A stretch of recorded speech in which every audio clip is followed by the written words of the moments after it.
So hey everyone, welcome back to another quick and very interesting tutorial. Where in this quick tutorial I'm going to show you how you can fix the slow screen click response on your iPhone.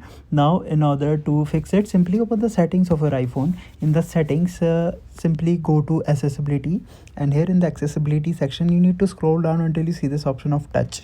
Now simply go to touch, and here you'll see this option of touch accommodations, which says if you have seeing trouble using touch screen, adjust the following settings to change how the screen will respond to touches. Simply click over there.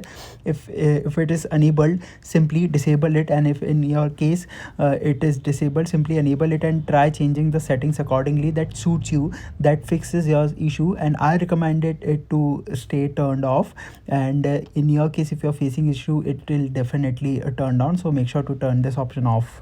Alright, so that's it for this tutorial. I hope this video will be helpful for you. Make sure to hit the like button and subscribe button for more such helpful and interesting tutorials. See you in the next one. Take care.